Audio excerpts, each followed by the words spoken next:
não conseguiria se alimentar de forma sustentável e de uma forma econômica se não fosse pelo trabalho que o Brasil e o produtor e a produtora do Brasil estão fazendo. E aqui no Brasil, a agricultura familiar é responsável por grande parte dos alimentos que chegam à mesa do brasileiro. As exportações do agro brasileiro bateram recorde no primeiro semestre. Brasileiro em volume de exportações. O valor total de produtos vendidos para outros países atingiu quase 83 bilhões de dólares.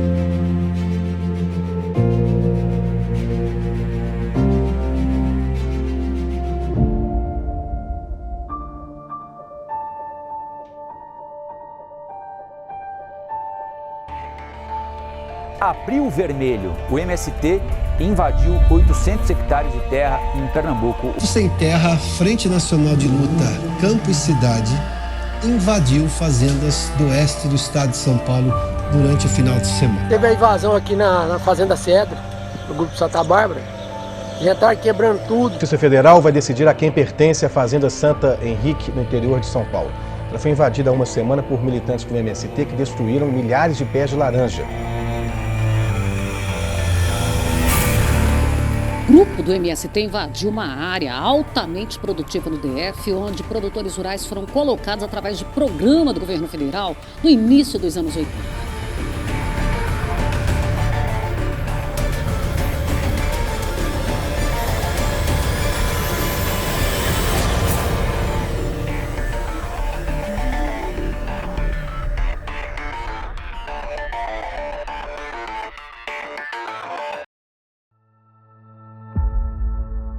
Movimento que surgiu em 1984 sob justificativa da luta pela reforma agrária, mas que por trás disso esconde uma série de crimes. O principal meio utilizado por eles é a invasão de propriedade. É importante salientar que invasão é crime. Eles alegam que invadem apenas terras improdutivas e que são pacíficos, mas não é o que a história mostra. Em 1990, no Rio Grande do Sul, o MST entrou em confronto com a Brigada Militar, resultando no assassinato do cabo Valdeci de Abreu Lopes, que foi morto com golpe de foice no pescoço. Em 2003, eles invadiram uma indústria de suco de laranja em São Paulo, onde destruíram a plantação com trator. Em 2014, integrantes do movimento tomaram a esplanada dos ministérios, bloquearam vias e derrubaram grades de proteção do Supremo Tribunal Federal. Em 2023, eles invadiram a Embrapa em Pernambuco, uma área de preservação ambiental e pesquisa, causando inúmeros prejuízos. Essas ações criminosas também inspiraram outros movimentos semelhantes. Por exemplo, em 2006, um grupo de mulheres da Via Campesina invadiu e depredou as instalações do Horto Florestal da Aracruz Celulose, no Rio Grande do Sul. E em 2023, o líder da FNL, Zé Rainha, foi acusado, inclusive preso, por extorsão contra fazendeiros do Pontal do Paranapanema, em São Paulo, prática comum e denunciada pela CPI do MST.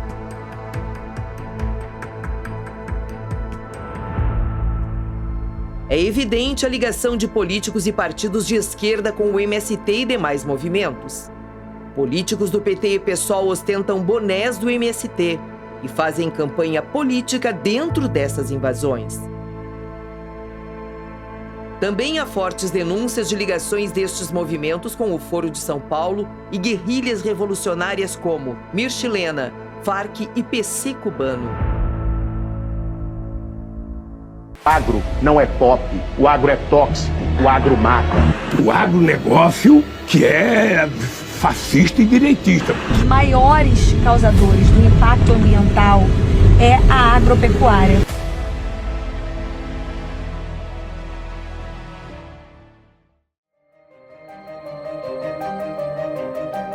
Nós precisamos de uma CPI do MST. Sim! Cumprimento de instituição de CPI número 3 de 2023 do seu tenente-coronel Zuco e outros, esta presidência dá conhecimento ao plenário da criação da Comissão Parlamentar de Inquérito destinada a investigar a atuação do Grupo Movimento dos Trabalhadores Sem Terra, do seu real propósito, assim como de seus financiadores.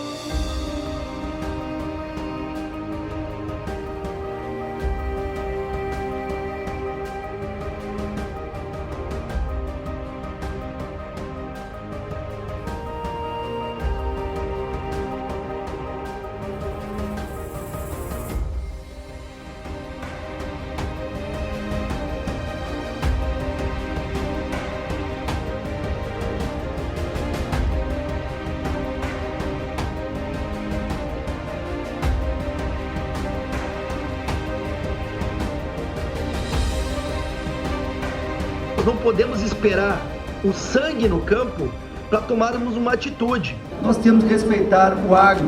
O agro foi o grande responsável na economia por ocasião da pandemia. E como muito bem falou o presidente Lupion, a senadora, nós estamos vendo invasões de propriedade produtivas. Esta CPI nasce com a missão de devolver paz ao campo, a partir de uma premissa básica: o cumprimento da lei e o estabelecimento da ordem. Afinal de contas, o direito à propriedade está assegurado na Constituição Federal. Nós vamos tentar fazer aqui, como o nosso presidente Zucco já determinou, um ambiente com o máximo de abertura para o diálogo, para a análise, para questões objetivas.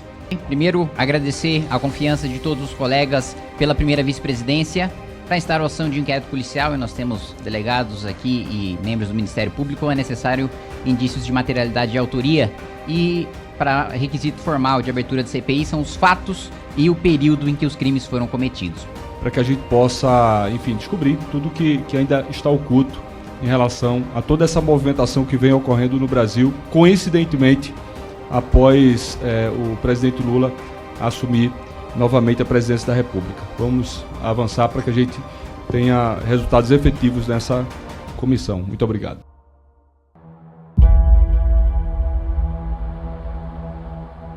Foram perfis escolhidos a dedo para tumultuar os trabalhos.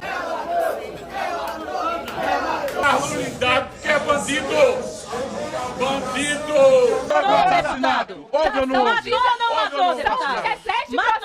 Atenção! Matou 12 trabalhadores! Bandido! Bandido! Bandido! Tava indo bem demais, deputados. Aconteceu durante a CPI, que é um vitimismo que algumas mulheres da esquerda elas utilizam. Elas se utilizam desse discurso de serem mulheres para atacar o presidente da CPI, xingam os deputados e botam o bebê para mamar, para ninguém se meter com elas. Não vai chegar ninguém não, que terrorista, invasor é o senhor. Precisa de duas parlamentares se você não tirar Senhora, destacada. Ok, agora fique em silêncio. Qual é o seu objetivo, deputada? Respeite os deputados. A senhora faça o que a senhora quiser, mas aqui a senhora respeite. Vai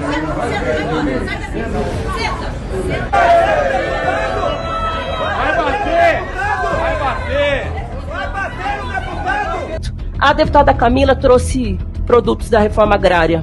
Um suco de uva. Se trouxe suco de maracujá, recomendo que ofereça ao presidente. Sou brasileira e o senhor cale a sua boca. Diziam que estava cortando o microfone delas por serem mulheres. Nunca foi cortado. Automaticamente, ao terminar o período da fala, o microfone é altamente cortado. Muitas vezes, a maioria absoluta das vezes, foi religado o microfone para que elas continuassem acusando, atacando e falando as barbáries que elas falavam.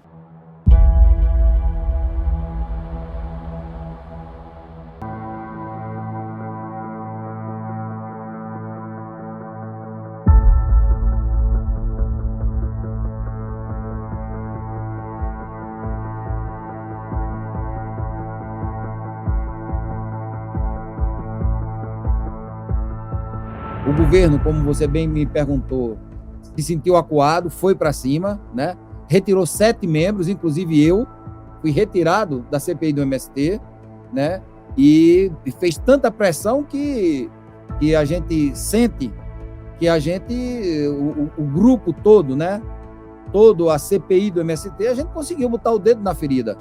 E eu fiquei muito triste, né? Quando fui retirado, né, pelo meu partido, pelo Partido Republicanos, não só porque nós, quanto ser humano, a gente tem resiliência, né, para poder enfrentar isso, né, dar as voltas por cima, mas a minha equipe, né, eu sofri um pouco pela minha equipe e pelo meu estado, o estado do Espírito Santo.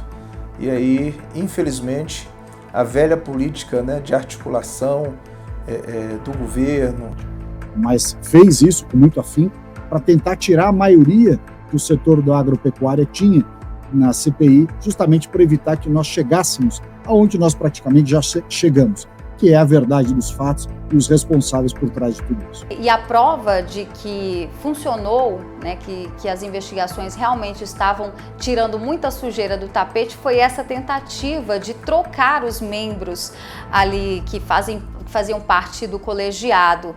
E isso de fato aconteceu, mas aí muita gente já tinha sido ouvida, né, e acho que toda CPI é assim, a gente sabe como é que começa e não sabe como termina.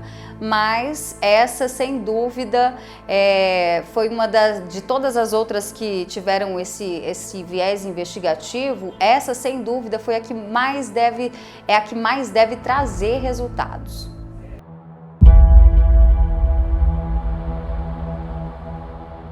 Os INCRAs dos estados, já 8 INCRAs dos estados estão sendo coordenados agora, tem como diretores membros do MST. Isso é um absurdo, né? Um organismo como é o INCRA, que é realmente para promover benesses, promover projetos para o homem do campo, que está sendo totalmente agora manipulado pelo MST. O PT, o Lula, aceitou o apoio declarado do MST durante a campanha. O MST, assim que o Lula foi eleito, foi para dentro do governo. Ou seja, o MST faz a pauta do governo.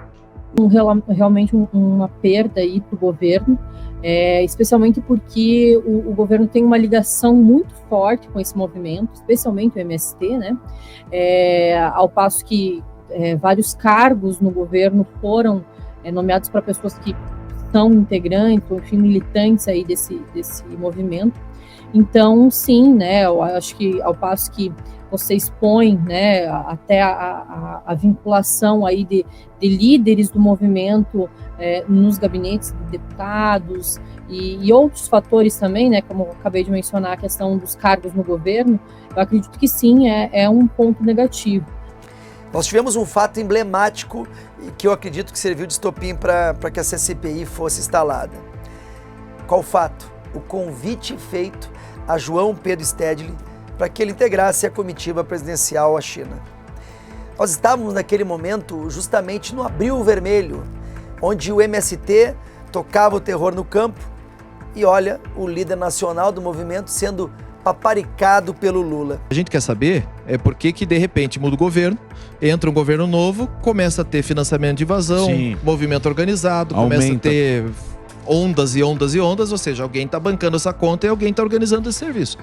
A gente tem que descobrir quem é. No governo Bolsonaro reduziu, Pavinato. No começo do governo Lula houve uma crescente de invasões, com o líder do MST indo para a China na comitiva do presidente da República, e agora com a CPI se estancou. Não Você vê só como indo é importante. China, convocando invasões, convocando crimes, né? Convocando crimes da China na comitiva do presidente da República. Então houve uma escalada de invasões no começo do governo. Não é narrativa. São números, Felipe.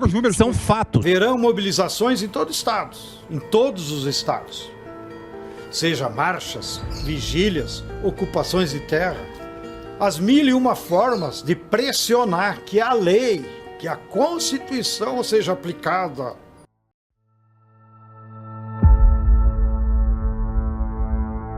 São pessoas simples, pessoas sem instrução, mas para além disso, do ponto de vista de conhecimento do tema produção agrícola, qual é a visão? Isso não importa para o MST, se ele tem conhecimento da lida da terra. O MST quer um CPF, um RG e um título de eleitor. Só para isso. E aí, tendo essas qualidades, tendo esses apetrechos, tá bom. Aí leva para dentro da área e a partir dali começa, né, um doutrinamento de como a gente deve ver a sociedade, de como a gente deve ver, né? Então, normalmente são pessoas pouco esclarecidas, fáceis de ser conduzidas. No fundo, não ajuda essas pessoas. Ele se utiliza dessas pessoas para que as lideranças, a chamada militância dentro do movimento e os seus líderes maiores ganhem, ora, força política, ora, força econômica, ganhos econômicos indevidos, ou às vezes até as duas coisas juntas. Não tem ninguém para contrapor aquilo. A gente acha que se a gente for, a gente vai ter aquela promessa, né? Ou melhor, vai acontecer com a gente aquilo que está na promessa. Que é que a gente vai ter acesso à terra, a um pedaço de chão para chamar de seu, para produzir alimento, para produzir saudável. A gente acha que é tudo isso. Só que quando a gente chega lá, a gente não tem assistência técnica, não tem incentivo, não tem a documentação da terra. Isso tudo desmotiva depois de anos. Você só descobre depois de anos que a prática não é para a terra, a visão não é você ter produção. É outra coisa menos a produção. E aí vem me dizer que o MST, que essa facção criminosa, tem por objetivo de tirar alguém da pobreza e da miséria, que tem por objetivo de dar moradia sustentável a quem está passando fome. Foi a sua especial? Quem te abordou? Quando foi? Como é que você foi? O MST tem um trabalho de base, chama. Aí pega militantes, coloca nas cidades vizinhas, o foco é as favelas, pessoas que pagam aluguel, pessoas que moram até mesmo embaixo de marquise. Essas pessoas é importante. Então leva essas pessoas para as áreas e lá a gente já, quem pagava aluguel, para de pagar aluguel, também não vai ter energia, não vai ter luz, não vai ter água. Chegava um aviso, o coordenador falava, ó, vai ter uma ação, uma mobilização. E nessa ação de mobilização que tinha, o assentamento tal, abriu vermelho, como era pouca gente, saía dali 10 pessoas. Aí 10 pessoas tinha que estar pronto tal dia e tal hora.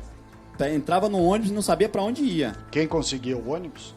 Quem conseguia, os militantes.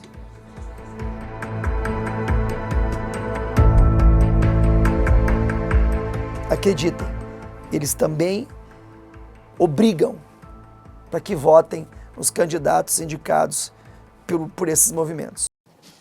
Eu nunca tive a liberdade de votar fora do PT. Nunca. Sabe por quê? Porque, não, eu não fui obrigada até certo tempo. Eu acreditava, como muitos de vocês aqui, acredita nos seus colegas. Mas todo mundo erra, todo mundo comete atos. Agora a gente tem que ter o caráter de admitir os nossos erros. Mas eu vejo que muitos aqui não querem admitir os erros, porque precisa. Porque lá no acampamento, no assentamento, ou você volta, ou você perde a terra. Eu fui para a rua durante anos e anos. Eu só não fui nessa última política agora por causa do que fizeram comigo. Para mim, o que ficou mais marcante na CPI é a questão da tortura, de fazer pessoas humildes como reféns, de espancar mulheres simplesmente porque elas não concordam com os crimes que a MST comete. Podemos viver coagido, feito bicho, no mato, usado como mão de obra escrava, massa de manobra, moeda de troca, escudo humano. Precisamos de socorro. Eu fui uma das pessoas que pediu a Força Nacional para poupar a vida. Eu posso não morrer agora, mas eu estou toda machucada, toda chutada, toda hematomada por dentro. Eu tenho uma roupa no corpo, não tenho direito de voltar para casa. Meus filhos maltratados, minha filha de 8 anos, viu? Quase que violentada. Que país é esse? Nós não sabíamos quem era realmente eles. Que eles não lutam pelo pedaço de terra. Eles lutam pelo dinheiro no bolso deles, na manga de aluguel que tá lá. Tá lá 60 e tantas hectares alugadas. Entra 40 mil por mês lá no meu assentamento. E eu batendo inchado e levando o nome de preguiçosa por causa dele.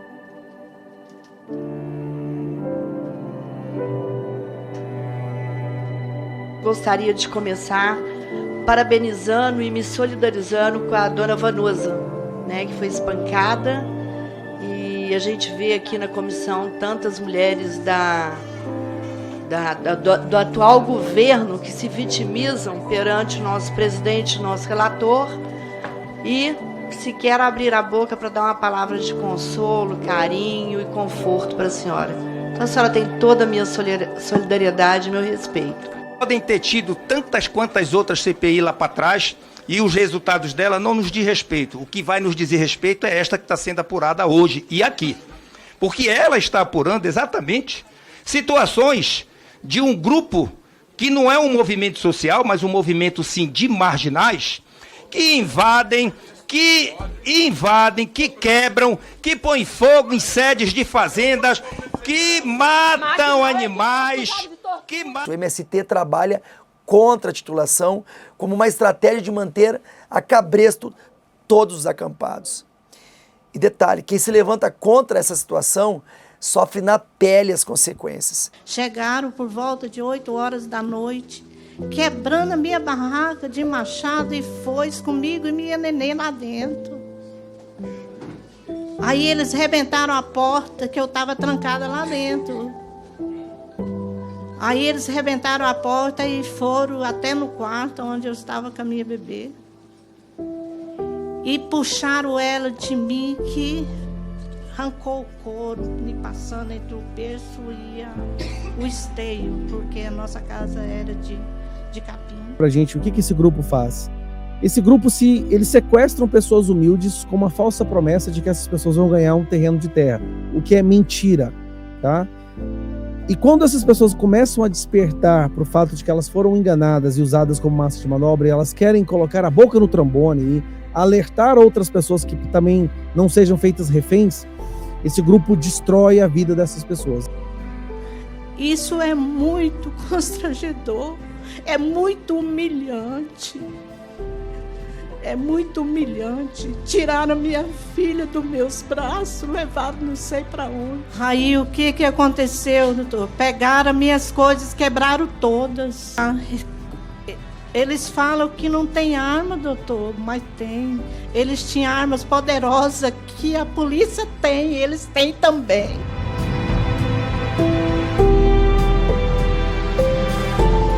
Como toda célula terrorista, eles buscam armas ilegais, eles têm acesso ao tráfico internacional de armas, então acabam tendo acesso a várias armas que são decorrentes do crime organizado. Isso aí é notório no Brasil todo, são vastos os documentos e vídeos que você encontra onde esses meliantes se utilizam de arma de fogo para poder perpetrar os seus crimes. Hoje nós vivemos num governo federal que não só faz vista grossa, como até incentiva esses movimentos criminosos, o chamado Exército Vermelho do Stedley, que atua de forma muito próxima ao Comando Vermelho e às Farc. Eu e meu esposo, no caso, saímos em começo de 2019, porque nós não aceitávamos a maneira que éramos, não só eu como os outros acampados, que nós éramos tratados. Saímos porque éramos, como posso dizer, massa de manobra do MST. Passavam os dirigentes que faziam parte do nosso acampamento, que era o antigo Marias da Terra, eles passavam no barraco da gente, dizendo que nós tínhamos que dar ou quantia em dinheiro ou alimento. Quando ocorreu comigo uma vez, eles foram lá pedir, eu estava de saída, e eu falei que eu tinha um frango no freezer. Aí uma moça me respondeu que eles estavam cansados de comer frango, que queriam carne. Entendeu? Que a gente dava, mas só que a gente não fazia parte, só os dirigentes. Entendeu? Então, tudo isso foi culminando para que a gente não aceitasse mais. Né? E eles, quando a gente não fazia o que era determinado, a gente era expulso. Se a gente, como é que eu posso dizer, se a gente resistisse, no caso, muitas vezes, não aconteceu comigo, mas eu presenciei, a pessoa está embaixo do barraco, eles derrubavam. A pessoa de baixo, a pessoa tinha que sair. Entendeu? Dessa maneira, assim que acontecia.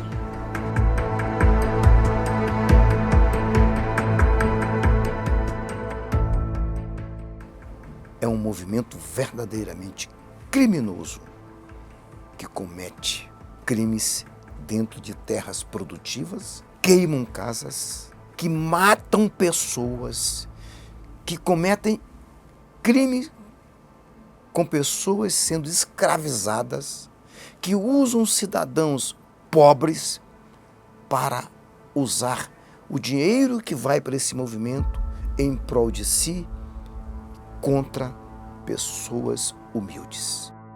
As pessoas que faziam tráfico de droga se resguardavam nesses falsos assentamentos, tá certo? De ocupações que eram feitas para dali levar adiante aquilo que era o tráfico de drogas. Nós não podemos admitir que essas pessoas venham aqui dizer que eles ali estão cuidando de pessoas pobres. Pelo contrário, depoimentos que estiveram aqui nessa casa, onde as pessoas mostraram que são escravizadas dentro do sistema desses assentamentos em muitos lugares do nosso país.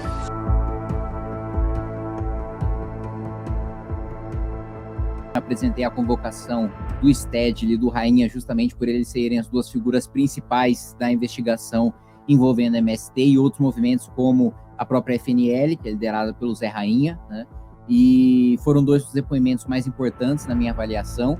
O Zé Rainha é o sujeito em que nós conseguimos, né, por meio da Polícia Civil do Estado de São Paulo, do inquérito que já corre contra ele, da comprovação de que a FNL, movimento liderado por ele, né, invade terras, invade fazendas, não com o objetivo de depois reivindicar uma reforma agrária, um assentamento, mas com o objetivo de extorquir o proprietário daquela terra.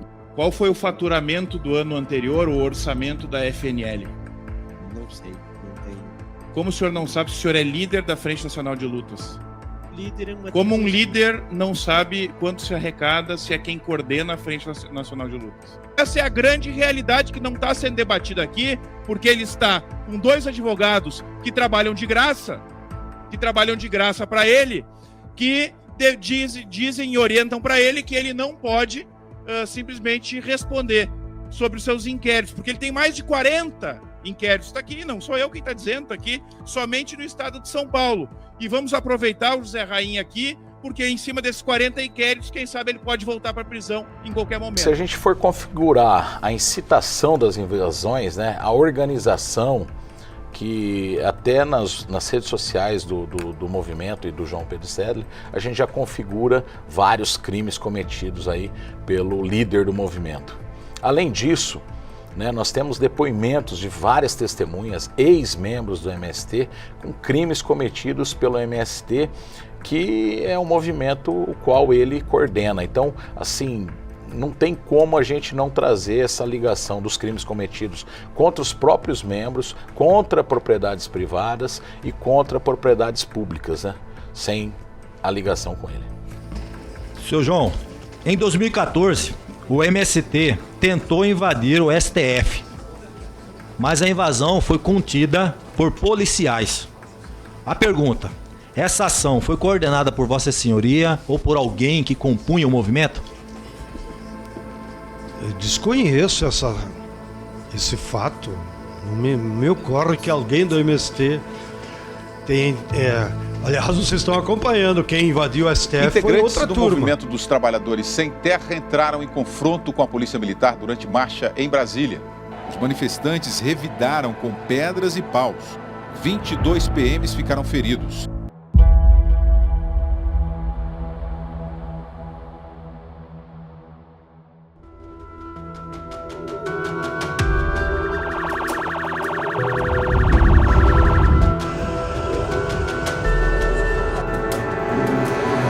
Maria Nancy Giuliani. E aconteceu que essa propriedade foi, né, invadida. Lá era soja e milho, né? Soja e milho. Aí houve a invasão na madrugada de sábado, dezembro de 2020. E até então ficamos assim, entrou muitas famílias, né? O meu ex-marido, nesse dia ele não estava lá. Daí acho que no dia seguinte, ele foi para lá, os invasores expulsaram ele de lá, que se ele insistisse em ficar lá, porque na verdade ele quis argumentar que lá não era lugar deles e tal. Mas eles falaram que se ele saísse por bem, que era melhor para ele, se ele insistisse em ficar lá e ficasse assim, fazendo argumentos com eles, não ia ser bom. Só para entender, hoje a sua propriedade permanece invadida? Permanece invadida. Nós, desde o final de 2021. A senhora conseguiu tirar os seus bens? Não. Não deixaram tirar nada. Os invasores não deixaram tirar nada. O meu ex-marido que estava lá saiu de mãos abandonadas. Encontrando produção que existia, inexistente, depredação, casa totalmente suja, abandonada. Olha a quantidade de lixo. é um abandono total. Eles invadem dizendo que precisam de terra para plantar, para alimento de família, mas aqui não se vê nada disso. Inclusive tem barracas aí fechadas e sabemos que eles têm casa na cidade, até trabalho, e eles como para ganhar terreno. E qual a situação do veículo e da casa? Olha, da estradinha aí é irreconhecível, né? Do que está aí na garagem. A casa, então, extremamente abandonada. Primeiro que fizemos uma visita, uma diligência, né? A primeira diligência que fizemos foi no interior de São Paulo, portal do Paranapanema. E lá nós encontramos, em vez de encontrarmos famílias com o seu lote de terra, fazendo agricultura familiar, porque em tese essas famílias são famílias que precisam de um lote de terra para ter sua emancipação, nós, na verdade, verificamos que os barracos estavam todos desocupados, as famílias não estavam lá durante o dia, e eles, na verdade, eles deixam o barraco lá e só vão nos finais de semana, são obrigados a participar de plenárias. O que são essas plenárias? São centros de doutrinação ideológica, tanto que tinha um galpão que antes servia para guardar insumos e agora estava servindo para ter uma série de bancos com um portal lá, cheio de cartazes.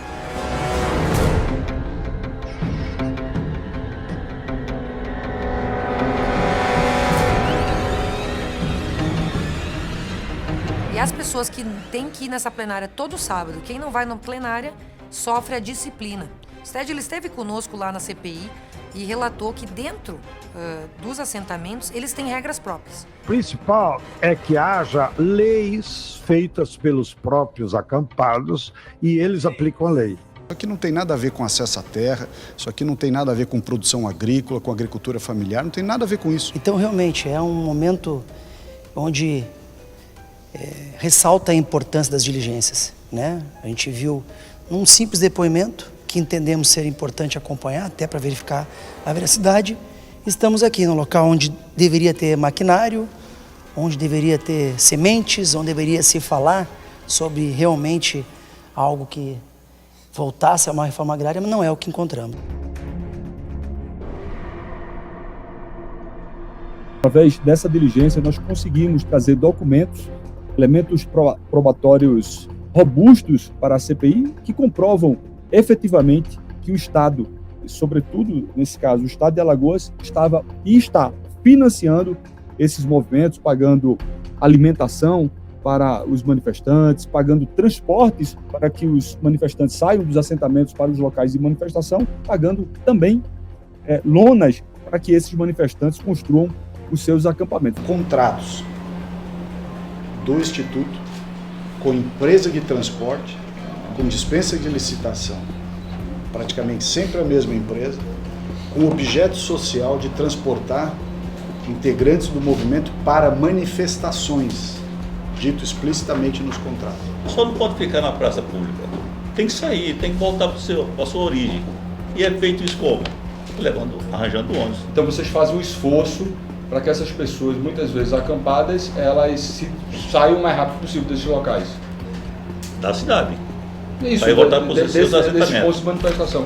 E por que tem um contrato aqui em que vocês pagam lonas para os manifestantes ficarem instalados no local de manifestação? A gente tem documentação aqui para provar isso.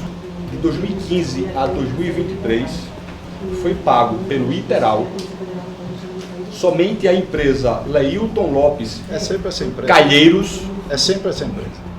5.600.000 com dispensa de licitação. 5.600.000 somente para pagamento de ônibus. O senhor dizendo, não, eu fiz para tirar as pessoas de lá. O senhor está pagando 3 meses antes a preparação de uma mobilização que ia acontecer em janeiro do outro ano. Olha, isso aí, sinceramente, é muito estranho para mim. Está documentado aqui, o senhor que assinou. Sim, a sua assinatura. É muito estranho.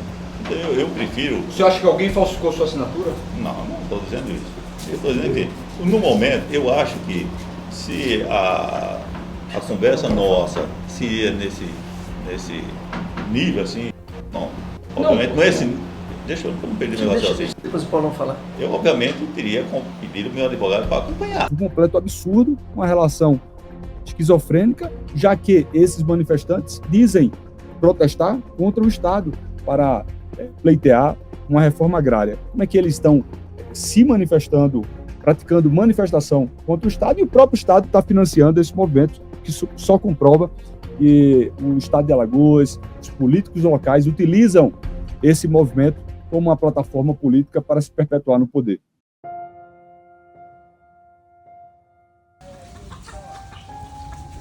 É assentamento, né? Então, foi assentamento, as casas são outras, né? E também por causa dos recursos que eles têm, né? Porque nunca é como o nosso. Os recursos deles são o quê?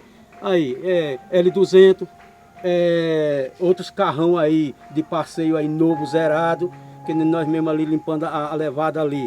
A gente dentro da levada de lama, tudo.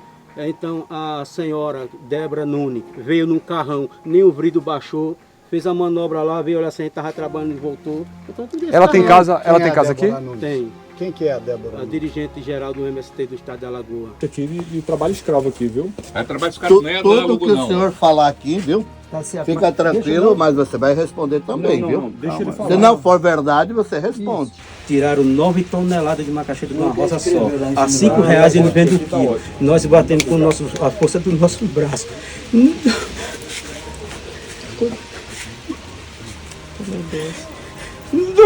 Nós batemos com a força do nosso braço, limpando, e cultivando. E tiraram 9 toneladas que a gente ensaca e carrega os tratores para levar para eles. E eles vendendo o quilo a R$5. Vendendo o quilo a R$5. E o senhor não ganha nada? Trabalho escravo? Nem uns 50 centavos sai para nós. Então o senhor ajuda a produzir e eles que vendem a produção aqui? É uma roça coletiva que eles obrigam nós a fazer para eles. Você ajuda no trabalho lá, né? Vamos mudar o assunto que vai cair coisa ruim para mim. No caso da dona Vanusa, uma das imagens que mais impactaram o Brasil inteiro foi a cena do confronto, entre aspas, entre ela e o filho dela no assentamento. É meu! Aquele filho ali é meu! Eles roubaram de mim, o meu filho!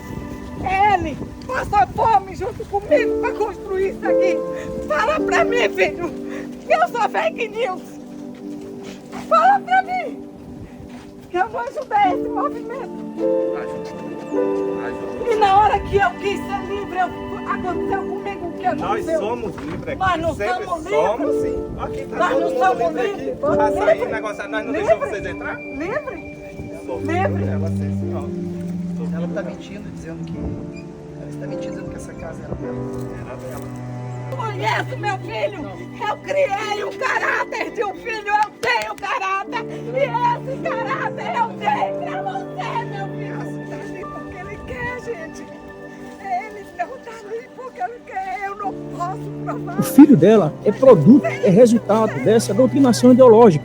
Ele foi para o assentamento anos atrás, ainda jovem, ainda criança, teve toda a sua educação de base dentro dos assentamentos, e se transformou em um militante.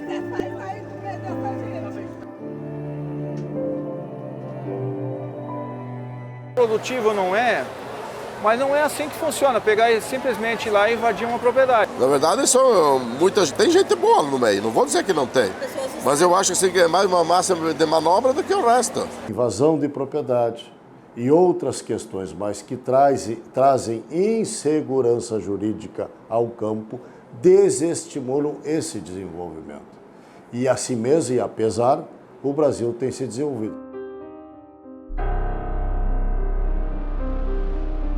Informações que nos chegam é de que uma vez encerrada esta CPI, haverá uma nova escalada de violência e terror no meio rural. Um assunto que já estava resolvido na gestão do presidente Bolsonaro, retornou com força e agressividade neste novo governo do PT.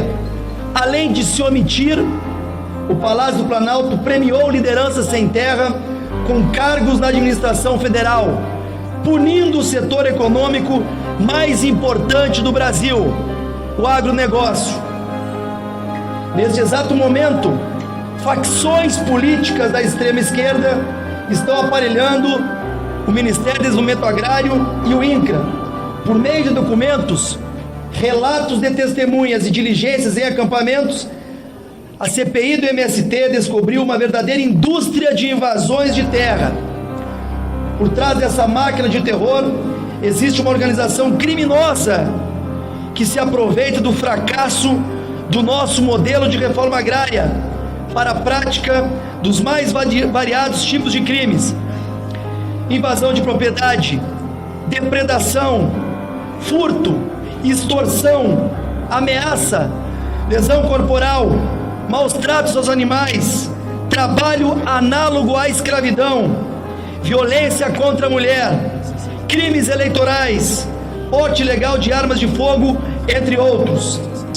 Está na mão da sociedade brasileira agora cobrar das autoridades de fiscalização a reversão dessa situação vexaminosa, tanto em relação ao agronegócio, à agropecuária, quanto em relação aos humildes, aos pobres que sofrem tanto na mão daqueles que não têm o menor pudor em deles abusar. Uma vergonha que movimentos como esse ainda existam no país. Por isso, fora MST, fora FNL, fora movimentos de violação da lei e da propriedade privada. Sim à lei, sim ao Estado de Direito e parabéns a todos os parlamentares que fizeram justiça nessa CPI do MST. Salles e Zucco enfrentaram resistências gigantescas, forças políticas extremamente fortes a ponto de mudar a composição da comissão do dia para a noite, da noite para o dia. Eu quero dizer, presidente Zucco, que foi uma honra participar dessa CPI, na sua presença e na presença de todos os deputados aqui, que honraram o nome dessa casa, que honraram o seu mandato, para trazer a verdade, e trazer a verdade desse movimento terrorista que é o MST dentro do Brasil. Esse movimento é um movimento que trabalha na mesma direção do pensamento que o STF fez agora, da desapropriação, mesmo de propriedades produtivas, poder ser desapropriado para fins de reforma agrária.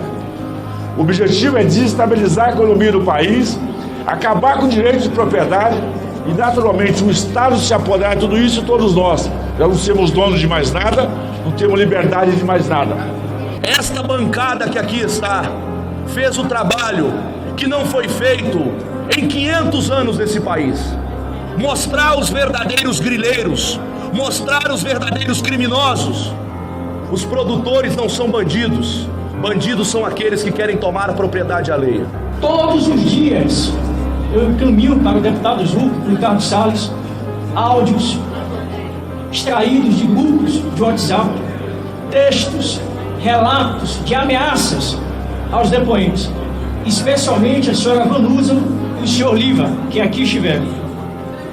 Qualquer coisa que venha acontecer, não somente com esses dois depoentes da Bahia, mas qualquer outro que tenha a mesma coragem que esses tiveram de continuar denunciando este movimento terrorista, estará nas contas deste desgoverno, estará nas contas do senhor Flávio Dino, ministro da Justiça e Segurança Pública, que tem sido informado a respeito desses atos perpetrados contra essas pessoas.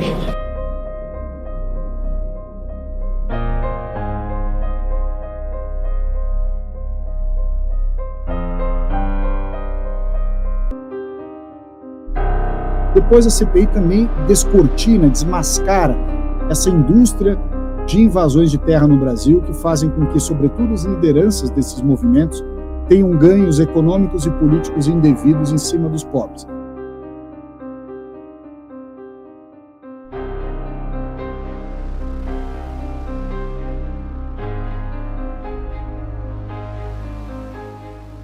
De qualquer forma, eu tenho uma convicção. A CPI do MST, ela terá um lugar reservado na história e no imaginário de todos aqueles que puderam acompanhar os embates na imprensa, nas redes sociais, nas sessões presenciais, nas diligências.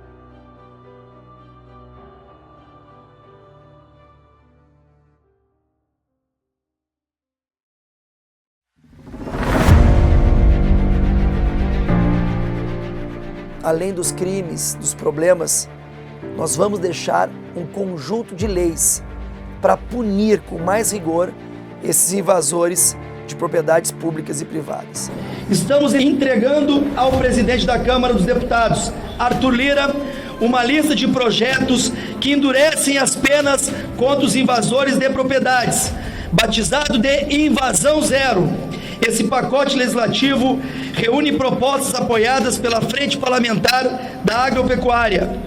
Entre os projetos que hoje estamos entregando formalmente, destaque para o que veda a concessão de benefícios sociais, crédito agrícola ou nomeação para cargos públicos para quem participa de invasões. Até mesmo o impedimento em participar de programas relacionados à reforma agrária. Outra proposta classifica como terrorismo os atos violentos contra propriedades públicas e privadas. E também o que permite a ação da polícia, sem a necessidade de ordem judicial para a retomada de propriedades invadidas. Cabe ao setor produtivo se manter mobilizado, apoiar e pressionar esse parlamento para que essas propostas sejam aprovadas em regime de urgência. Nos próximos dias também será lançado a Frente Parlamentar Invasão Zero, formada por deputados e senadores.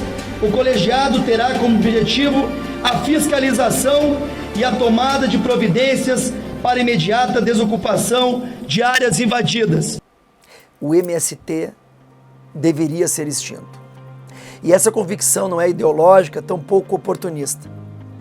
Depois de tudo que eu vi, que eu vivi, depois de tudo que eu presenciei nesses quase 4 meses de investigação, de audiências, de diligências, de sessões, eu percebi como esse movimento engana e trata mal as pessoas que acreditam num sonho de ter um pedaço de terra.